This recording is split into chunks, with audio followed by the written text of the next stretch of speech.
Stage 4 మోకాళ్ల అరుగుదలకి నొప్పి లేకుండా కీళ్ల మార్పిడి ఆపరేషన్ చేయబడును. Doctor Ramesh Gajula, endoscopic spine ortho surgeon and pain physician, పెనిషియా spine pain ortho and sleep centre, Uppal, Hyderabad. ఈ ఎమ్మెల్యే జనాన్ని మోసం చేయడమే కాదు, ఈ ఎమ్మెల్యేలను కూడా మోసం చేస్తాడు. అందుకు సాక్ష్యమే మన బ్రహ్మనాయుడు అన్న. ఎందుకంటే చూడండి, ఒకసారి తిరిగేసి చూడండి అసెంబ్లీ సాక్షిగా బ్రహ్మనాయుడు అన్న ఈ ఎమ్మెల్యే చేసినటువంటి మోసాలు, ఈ ఎమ్మెల్యే ఎంత దుర్మార్గుడో అసెంబ్లీ సాక్షిగా బ్రహ్మనాయుడు అన్న చెప్పాడు. బ్రహ్మనాయుడు అన్ననే నేను మోసం చేశాడు. అలాంటి వ్యక్తి ఎమ్మెల్యే. అదో మాట చెప్పాలని, కామన్ మ్యాన్ కాదు, ఇట్లాంటి పెద్ద మనుషుల్ని ఎమ్మెల్యేలని కూడా మోసం చేసేటువంటి అట్టున్న పరిస్థితి. ఎందుకంటే ఈయన ఓడిపించాడు, నేను ఏది చెప్తే అదే అని అనుకుంటా ఉండు. ఊరు పోయి నా నామస్మరణ ఏమంటే అదేది. ఇక్కడ అవినీతి పరుడు ఎవరో చాలా చెప్పొచ్చు. అవినీతి పరుడు ఎవరో, అక్రమాలు చేసేది ఎవరో, పొద్దున్న లేస్తే దే పనిలో ఉంటాడు వాడు. వాళ్ళకి అదే నోట్లోకి వస్తుంది, అదే మాట్లాడతారు. అది చేసేవాడికి ఆ మాటలు వస్తాయి, ఎందుకంటే ఇంకోరికి రావట్లా. ఇక్కడ నోరు ఎట తిరిగితే అట మాట్లాడతారు. అది వాళ్ళ విఘ్నతకు వదిలేదు, ఎందుకంటే అది ఇంటి నుంచి రావాలి. సంస్కారం అనేది ఇంటి నుంచి ఉండాల్సింది, మనం ఒకరు చెప్తే వచ్చేది కాదు. కానీ అది వాళ్ళ పాపానికి వాళ్ళ విఘ్నతకే వదిలేయాలి. అట్లుంది ఎమ్మెల్యే పరిస్థితి. ఇక్కడ గవర్నమెంట్ హాస్పిటల్ అన్నా, మీ ఆశీస్సులతో, మీరందరూ చిలుకూరుపేట ప్రజల ఆశీస్సులతో, జగనన్న ఆశీస్సులతో వైద్య ఆరోగ్య శాఖ మంత్రిగా అయ్యే అవకాశం నాకు జగనన్న ఇచ్చాడు. ఇక్కడ ప్రజలు గెలిపిస్తే మా నాయకుడు జగనన్న నాకు ఒక అవకాశం ఇచ్చాడు. అవకాశం ఇచ్చినప్పుడు ఎవరికైనా మనసులో ఏం కోరిక ఉంటుందన్నా చెప్పండి. ఒక్క మంచి హాస్పిటల్ మా ఊర్లో తీసుకురావాలని ఉంటుందా, ఉండదా? చెప్పండి అన్నా. 30 పడకల హాస్పిటల్ ఉంటే, చిల్లూరుపేట హాస్పిటల్ హైవే మీద ఉండి ఎన్ని యాక్సిడెంట్లు అయితే మిగతా జిల్లాలందరూ కూడా, చుట్టుపక్కల ఉన్న జిల్లాలందరూ కూడా యాక్సిడెంట్లు అయినా, ఎమర్జెన్సీలు అయినా, డెలివరీ అయినా ఇక్కడికి వస్తారు మన హాస్పిటల్కి. ఉన్నటువంటి అలాంటి హాస్పిటల్ ని ఆ రోజున ఉన్నటువంటి పరిస్థితుల్లో అక్కడేదో కట్టాలని చెప్పేసి ఏదో లో లెవెల్లో అసలుకి ఏదో మునిగిపోయినట్టుగా అట్లా ఉండి ఏదో నడుస్తా ఉంటే, ఇట్లా కాదని చెప్పి పిలుచుకొని కూర్చొని మొత్తం మళ్ళా నేను వెళ్ళి చెక్ చేసి ఒక కొత్త ఎస్టిమేట్ వేయించి ఆ బేస్ లెవెల్ పెంచి, ఎందుకంటే పక్కన వాగు, బేస్ లెవెల్ పెంచి హాస్పిటల్ ని, నూతన హాస్పిటల్ ని 30 పడకలు దాన్ని 100 పడకలకి నిర్మాణం చేయించేదానికి చొరవ చూపి నేను కట్టించి మా జగనన్న ఆశీస్సులతో ఇక్కడ ఉన్నటువంటి ప్రాంత ప్రజలకు దీన్ని అంకితం చేయాలి. 100 ఏళ్లు ఉంటుంది ఈ హాస్పిటల్, చుట్టుపక్కల జిల్లాలకు ఉపయోగపడుతుంది, ఈ జనానికి ఉచిత వైద్యం అందిస్తారని చెప్పి ఆ రోజు అందించినటువంటి అవకాశంతో ఆరోగ్య శాఖ మంత్రిగా నేను ఉండడంలో అక్కడ ఉన్నటువంటి అధికారులతో మరింత చొరవ చూపించి దగ్గరుండి ఇష్టంగా ఒక ఆలోచనతో ఒక మంచి ఉద్దేశంతో ఆ హాస్పిటల్ నిర్మించుకొని ప్రారంభించినప్పుడు మిగతా వాళ్ళు కొంతమంది డాక్టర్లను కూడా ఇన్వైట్ చేశాం. వాళ్ళు వచ్చి ఇక్కడ ఎక్విప్మెంట్ చూసి, అమ్మా నువ్వు మా ప్రైవేట్ హాస్పిటల్ కన్నా మించి గవర్నమెంట్ హాస్పిటల్లో ఎక్విప్మెంట్ అంతా ఇప్పించు, బాగుంది, దీన్ని చూస్తుంటే గవర్నమెంట్ అని మాకే అనిపించట్లేదు, మేము ఇన్ని రోజుల నుంచి కార్పొరేట్ హాస్పిటల్స్ రన్ చేస్తున్నామని కొంతమంది ఆహ్వానించినటువంటి డాక్టర్స్ ప్రశంసించారు. ఆ రోజున మేము, కృష్ణబాబు గారు మా సెక్రటరీగా ఉన్నారు, వచ్చి అందరూ డిపార్ట్మెంట్ అంతా వచ్చి చాలా చక్కగా ఒక పండగ వాతావరణంలో హాస్పిటల్ ప్రారంభిస్తే ఏం మాట్లాడతారు. ఆ రోజు నేను అది నిర్మాణం చేసి చక్కగా రన్ అయ్యేలాగా అన్ని ఫెసిలిటీస్ ని, అన్ని ఇన్ఫ్రాస్ట్రక్చర్ ఫెసిలిటీస్ ని ఏర్పాటు చేశాను. అప్పుడే నేను అవతలికి కొంచెం చూసి, ఆ పక్కన వాగుంది, ఏదో వర్షము లేకపోతే విపరీతమైన ఏదన్నా అవుతే ఆ వాగు ప్రభావం వల్ల, ఆ వర్షము, ఆ నీళ్ల ప్రభావం వల్ల ఏదన్నా నీరు గనక ఈ హాస్పిటల్ వైపు వస్తే ఆ హాస్పిటల్ బిల్డింగ్ కి ఇబ్బంది అవుద్ది, అక్కడ ఏమన్నా ఇబ్బంది పడతామని చెప్పి దీనికి ఒక పెద్ద రీటైనింగ్ వాల్ కట్టాలని భావించి, దేవుడి దయ వల్ల ఆ రోజు ఆరోగ్య శాఖ మంత్రి చేతిలో ఉండడం వల్ల జగన్మోహన్ రెడ్డి గారికి చెప్పుకొని మా అధికారులతో ఎంబటే ఎస్టిమేట్ వేసి 10 కోట్లు దానికి బిల్డింగ్, ఆ వాల్ కి నేను శాంక్షన్ చేయించి జీవో తెచ్చి దాదాపు 10% పైగా కూడా పనులు కంప్లీట్ అయ్యాయి. పనులు కంప్లీట్ అయిన తర్వాత ఒక్కళ్లే బతకాలి, వాళ్ళే బతకాలి, ఇంతే. ఇంకెవడు ఫ్లెక్సీ కొట్టుకునేవాడు ఏం పాపం చేశాడు? ఏదో రూపాయి వచ్చిందనేగా చేసుకుంటారు వ్యాపారం. వ్యాపారస్తుల కష్టాలు ఈ నియోజకవర్గంలో చెప్పలేనివి. రియల్ ఎస్టేట్ వెంచర్లు కూడా ఈయన మనుషులే చేయాలి, ఈయన చెప్పిన వాళ్ళు చేయాలి. ఇంకోటి చేశాడంటే అంతే సంగతి, చదువుకొని వెళ్ళిపోవాలి. ప్రతిదీ ఈయన కనుసైగల్లో నడవాలి, ప్రతిదీ ఈయనకు నచ్చిన మనుషులే చేయాలి. ఇతనికంటూ పెట్టుకున్నాడు. ఇక వాళ్ళతో అతను ఒక్కడు బతకడానికి, ఆయన కుటుంబం బతకడానికి ఇతను అందిస్తున్నటువంటి పరిపాలన. ఇక ఏమన్నా ఎవరన్నా పోయి పని అడిగాడంటే, నీ పోడన్నా వెళ్ళి ఓ పని అడిగాడు అనుకోండి, ఏం చెప్తాడు? అబ్బే వాళ్ళ మీద కేసులు ఏమైనా ఉంటే చెప్పమ్మా, అవి అయితే ఎంబటే పంపించి స్టేషన్ లో కూర్చోబెట్టి కట్టేద్దాము, మిగతా ఏం అడిగినా కూడా చెవులు వినబడే ఉంటాయి. వాళ్ళు చెప్తున్నారు నాకు పోవట్లేదంటే ఎవరు కూడా ఏదో కొంతమంది ఆయన కళ్ళలో పడ్డానికి ఏదో మాట్లాడుతూ పదవు వచ్చే పని ఏదని చూపిస్తారని చెప్తే ఇది తప్పితే ఇంటా ఉన్నాం. మరి చూద్దాం, ఇవన్నీ మేము అనుకుంటున్నాయి కాదు ఎమ్మెల్యే గారు, ఇవన్నీ జనంలోంచి మేము వింటున్నాయి. మీరు చేస్తున్న పనులు కళ్ళకు కొట్టొచ్చినట్టుగా వ్యాపారస్తులని, రియల్ ఎస్టేట్ వాళ్ళని, ప్రతి ఒక్కరిని మీరు ఏ విధంగా వేధిస్తున్నారో అన్ని ఖచ్చితంగా ఇవన్నీ టైం వచ్చినప్పుడు ఇవన్నీ మీకే, మీరేం చేశారని మీరు చక్కగా రియలైజ్ చేసుకునే రోజు ప్రశాంతంగా మీకు తెస్తాయి. మేమేదో మిమ్మల్ని అనాలనో అదేం కాదు, కానీ జనమే మాట్లాడుకుంటున్నారు కాబట్టి జనం సమస్యలు మీరు పట్టించుకుంటే కదా. ఎందుకంటే దీని మీద బిజీగా ఉన్నారు, ఇటు మీద బిజీగా ఉన్నారు. ఇల్లంట సుపరిపాలన అంటది. నేను చెప్తా ఉన్నా, ఈ కూటమి ప్రభుత్వం వచ్చాక చూస్తా ఉన్నాము. ఈ కూటమి ప్రభుత్వం వచ్చాక దీన్ని సుపరిపాలన అనరు, దీన్ని సుపారిపాలన అంటారు. రెడ్డు పాలన. ఎవరి మీద కేసు పెట్టాలంటే కేసు పెట్టాలి, ఎత్తుకు రావాలంటే ఎత్తుకు రావాలి, లోన్ వేయాలంటే స్టేషన్ లోపల వేయాలి, కొట్టాలి, జైలుకు పంపించాలి, అరెస్టు చేయాలి, అక్రమ కేసులు పెట్టాలి. ఇదంట సుపరిపాలన అయ్యేది. తెలుసులే జనానికి, మీరు సుపరిపాలన చెప్పినా చెప్పకపోయినా జనం చెప్తారులేండి. జనానికి ఒక స్పష్టత ఉంది కాబట్టి చెప్తా ఉన్నా. అదే కూటమి ప్రభుత్వానికి, కూటమి పార్టీకి వాళ్ళకు చెందినటువంటి వాళ్ళ భాగస్వామైనటువంటి వాళ్లే వెళ్లి ఈ ఎమ్మెల్యే చేస్తున్నటువంటి అక్రమ మైనింగ్ ని ఏ విధంగా అడ్డుకున్నారో మనమంతా చూసాము. రోజుకి ఎంత వస్తుంది ఏంటి అన్ని విషయాలు ఉన్నాయి. సమయం వచ్చినప్పుడు అన్ని బయట పెడతా. ఏ విధంగా అక్రమ మైనింగ్, అవినీతి నువ్వు చేస్తున్నావో ఈ జనమంతా చూస్తా ఉన్నారు. మా దాకొద్దు, మీ భాగస్వాములే మీరు చేస్తున్న అవినీతిని బయటపెట్టింది. కాబట్టి ఎంత పీక్స్ కి చేరారో ఒకసారి ఆలోచన చేయండి. అసలు ఇంకా చాలా ఉన్నాయి ఇంకా మాట్లాడాలంటే. ఇక రేషన్ మాఫియా గురించి చెప్పే పనే లేదు. రేషన్ మాఫియా రోజుకు ఒక ఆర్టికల్ చూస్తున్నాం న్యూస్ పేపర్లో. రేషన్ మాఫియా ఏ విధంగా నడిపిస్తా ఉన్నారు. ఇక గుట్కా దంద గురించి చెప్పేదే లేదు. ఇక ప్యాకాట్ అయితే ఎప్పుడు లేదు. అన్నా నేను మీ అందరిని ఒకటి అడుగుతా ఉన్నాను, మనం ఉన్నప్పుడు ఈ నియోజకవర్గంలో ప్యాకాట్ నడిచిందా? ఎక్కడన్నా నిన్నారా? ఎక్కడన్నా ఆడోళ్ళు ఏడ్చుకుంటూ కూర్చున్నారా? చెప్పండి. ఈ రోజున ఎంతమంది ఏడుస్తున్నారు. ఈ రోజు ఏ విధంగా ప్యాకాట్ మీరు మీ మనుషులు నడిపిస్తున్నారో మొత్తం చూస్తా ఉన్నారు. ఈ రోజు జరగనిదేమీ లేదు, నడవనిదేమీ లేదు. ప్రతి ఒక్కటి ఈ రోజు ఈ నియోజకవర్గంలో ఈ ఎమ్మెల్యే కనుసైగలో నడుస్తా ఉంది. ఇక ఒక్కడే బతకాలి, అతని మనుషులే బతకాలి. ఏదైనా ఎందుకు ఈ మాట అంటున్నంటే దానికి కూడా చెప్తానన్నా. ఊరికే అంటాం మనకు కూడా ఉండదు.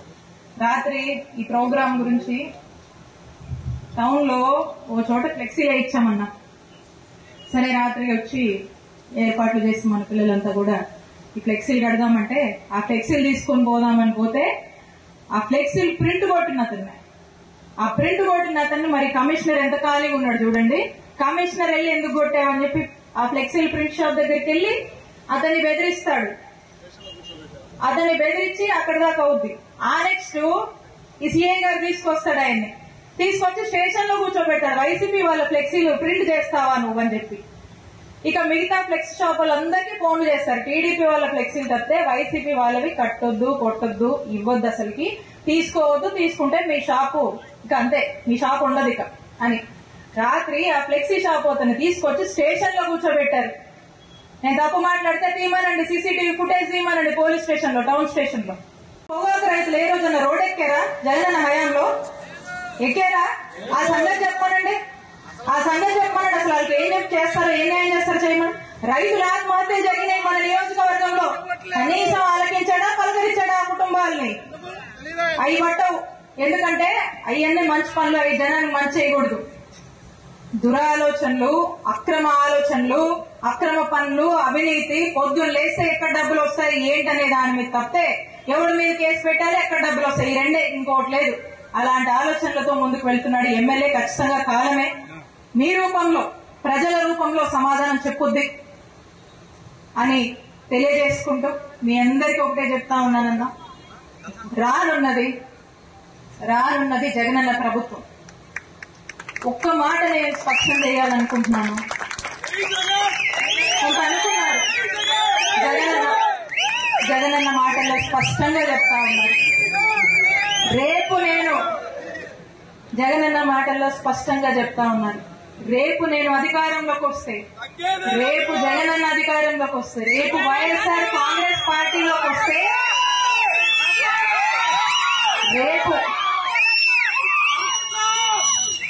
రేపు రాబోయే జగనన్న ప్రభుత్వం కార్యకర్తల ప్రభుత్వం.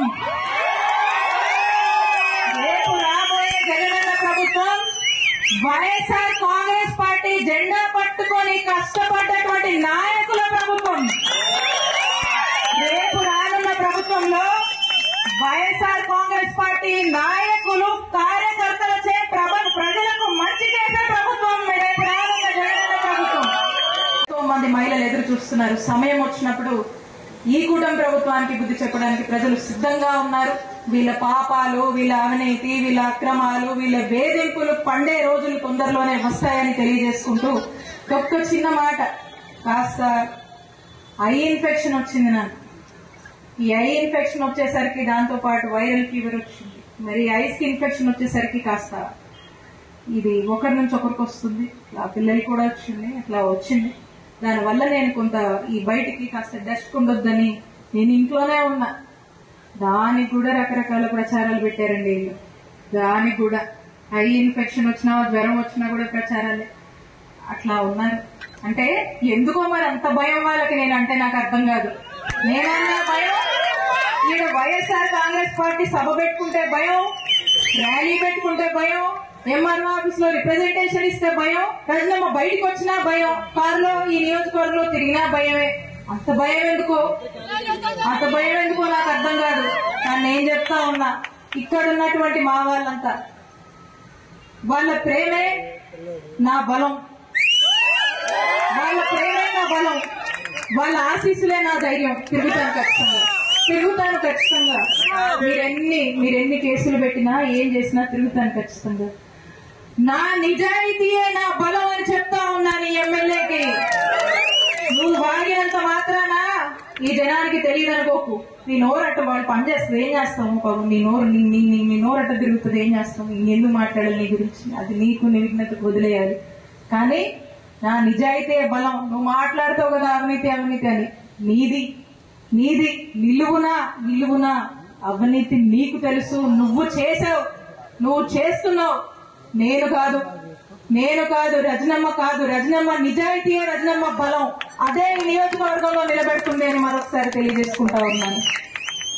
ఏం చెప్తామో నేను అడుగుతా ఉన్నా ఎమ్మెల్యేని. ఆ కృష్ణబాబు గారు, ఆయన అప్పుడే సెక్రటరీ, ఆయన కూడా ఉన్నారు. ఆయనే అడగండి. అదే చైతన్ ఆయనే 10 కోట్లతోని మేము మాట్లాడుకునే ఆ రిటైనింగ్ వాల్ శాంక్షన్ కి 10 కోట్లతో శాంక్షన్ తెచ్చి 10% పనులు చేయించాము. మళ్ళీ కాంట్రాక్టర్ ని కూడా మార్చాలి కదా ఆయనకి. మళ్ళీ ఆయనకి ఏదో ఉంటది కదా. సో కాబట్టి నువ్వు ఏదో డేట్ మార్చి ఇంకో కొత్త కాగితం తెచ్చి నేను తెచ్చా అంటే జనాల్ని పిచ్చోళ్ళని చేయమాకండి. జనానికి అన్ని తెలుసు, అర్థం పర్థం ఉండే మాటలు మాట్లాడండి అని చెప్పి ఈ ఎమ్మెల్యే గారికి చెప్తా ఉన్నా. తెలియకపోతే చెప్పండి. ఇట్లా ఉన్నాయి అంటే ఆయనకి ఏ స్టేజ్కి దిగజారాడో చూద్దాం. చాలా ఉన్నాయన్న మనం మాట్లాడాలంటే. ఇక ఈ నియోజకవర్గాన్ని మళ్ళీ రిప్రజెంట్ చేయడం మరొకసారి నా అదృష్టంగా భావిస్తున్నానని తెలియజేసుకుంటున్నాను. అలాంటప్పుడు ఇక్కడ గెలిచినటువంటి ఈ ఎమ్మెల్యే, ఈయన అరాచకాలు ఎవరికి తెలియవండి? అవినీతికి బ్రాండ్ అంబాసిడర్ ఎవరు? అవినీతికి బ్రాండ్ అంబాసిడర్ ఈ ఘనపాటి పత్తిపాటి. ఈయన మాట్లాడతాడు సంవత్సర కాలంగా నా నామస్మరణ చేస్తూనే కాలం వెళ్ళబుచ్చాడు. ఆఖరికి అతనికి మధ్యకాలం చూస్తా ఉన్నాం, అతనికి దాన్ని ఏమనాలో తెలియదు కానీ దానికి ఏం పేరు పెడితే బాగుంటుందో పెడదాం దాన్ని చిన్నగా. ఎలా ఉందంటే బైపాస్ అంట ఆయన తెచ్చాడంట. ఏమన్నా ఉందా మరి? ఆయన అట్ట ఎమ్మెల్యే అవ్వగానే బైపాస్ ఓపెన్ అయిపోయింది మరి, అంతే కదా. 16 కిలోమీటర్ల బైపాస్ మన నియోజకవర్గానికి ఉంటే ఇది కేంద్రం నిధులతో బైపాస్ అనేది కేంద్రం శాంక్షన్ చేసింది. మరి కేంద్రము నేషనల్ హైవేస్ నుంచి చిలకలూరుపేట బైపాస్ 700 కోట్లతో మన నియోజకవర్గానికి బైపాస్ శాంక్షన్ అయితే అవుగానే అయిపోద్దా? దానికి మీలాంటి రైతుల దగ్గరికి వెళ్లి పలానా ప్రాజెక్ట్ వస్తుందని చెప్పి మీకు విషయాలు చెప్పి మీకు గిట్టుబాటు ధర మాట్లాడి మీ అందరి అంగీకారంతో అధికారులంతా తిరిగి మరి ఆ డబ్బులన్నీ కూడా ఎవరు ఇవ్వాలి? రాష్ట్ర ప్రభుత్వం. అప్పుడున్న ప్రభుత్వం ఎవరిది? మా జగనన్న ప్రభుత్వం. మన జగనన్న ప్రభుత్వం ఉండి ఆ 16 కిలోమీటర్లు వరకు ఎవరెవరైతే పొలాలు ఉన్నాయో ఆ పొలాలందరి రైతులతో మాట్లాడి రేటు అధికారులు ఫిక్స్ చేసి వాళ్లకు సుమారు 650 మంది రైతులుంటే 223 కోట్లు వాళ్లకు ఆ రైతులకు సంబంధించి ఆ ల్యాండ్ అక్విజిషన్ కి సంబంధించినటువంటి డబ్బులు జగనన్న ప్రభుత్వం చెల్లించిందయ్యా ఎమ్మెల్యే. ఆ తర్వాత కోవిడ్ వచ్చి వాళ్ళు ఆ కాంట్రాక్టర్ ఎవరైతే చేస్తున్నారో అప్పుడు ప్రాజెక్ట్ ఎస్టిమేషన్ కి ఈ రోజు కోవిడ్ వచ్చిన తర్వాత కాస్త రేట్లు పెరిగాయి, మాకు కాస్త గిట్టుబాటు అవ్వట్లేదని చెప్పి మాట్లాడితే మళ్ళీ నేనుండి మాట్లాడించి దాన్ని ఫాలో అప్ చేసి కాస్త మళ్ళీ రివైజ్ ఎస్టిమేట్ కూడా వేయించి వాళ్ళు ఎంబడి పడి ఎన్నిసార్లు తిరిగామో, ఎన్ని రివ్యూలు పెట్టామో, ఎన్నిసార్లు పనులు పరిశీలించడానికి వెళ్ళాము. ఇవన్నీ చేసి వెంటబడి రాత్రి పగలు ఆ కాంట్రాక్టర్లు ఎంబడి పడి పని చేయిస్తే రెడీ అయిందయ్యా మా చిలుకలూరుపేట బైపాస్.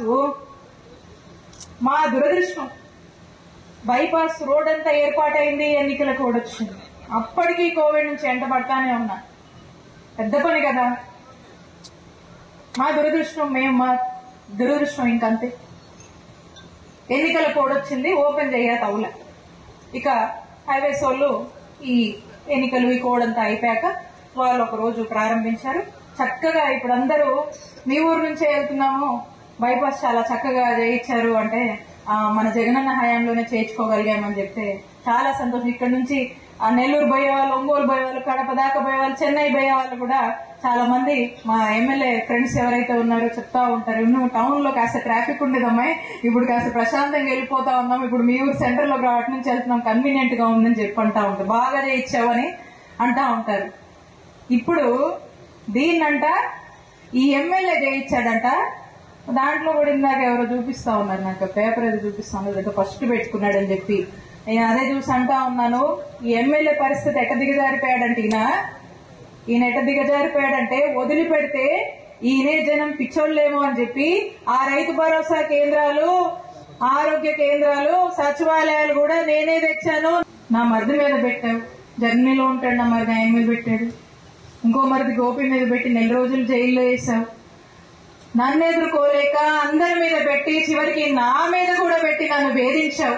అయినా నీలాగా 4 సంవత్సరాలు కార్యకర్తలను వదిలేసి పారిపోలేదు నేను. ఇన్ని వేధింపులు పెట్టినా ఏం చేసినా 4 సంవత్సరాలు నియోజకవర్గాన్ని వదిలేసి పారిపోయింది ఎవరు? మీ నాయకులు అడగండి చెప్తారు. పారిపోయింది ఎవరన్నా? కాన్స్టిట్యూన్సీని వదిలేసి పార్టీ అధికారం కోల్పోయాక పదవులు అనుభవించి పారిపోయింది ఎవరు? మేం కాదని గుర్తు చేస్తా ఉన్నా. మేము నిలబడతాం, మా నాయకుడు కష్టం వస్తే నిలబడతాం, మా నాయకుడిని నిలబెడతాం. అంతేగాని పారిపోం మేము, భయపడం మేము. పెట్టుకో, ఇంకెన్ని పెట్టుకుంటావు పెట్టుకో, ఇక్కడే నుండి చూస్తాం, తేలుస్తాం, మేము కూడా నిలబడతాం. మరొకసారి తెలియజేసుకుంటూ ఈ కార్యక్రమానికి వచ్చినటువంటి ప్రతి ఒక్కరికి తెలుగులో న్యూస్ కి ఫాస్టెస్ట్ యాప్ ఇప్పుడు టోటల్లీ న్యూ అవతార్లో జస్ట్ 5 seconds లో కంప్లీట్ న్యూస్ సోషల్ మీడియాలో ట్రెండ్స్ కి one stop solution live TV app voice search option తో ఇప్పుడే డౌన్లోడ్ చేయండి లేదా అప్డేట్ అయిపోండి యాప్ లింక్ డిస్క్రిప్షన్ లో ఉంది.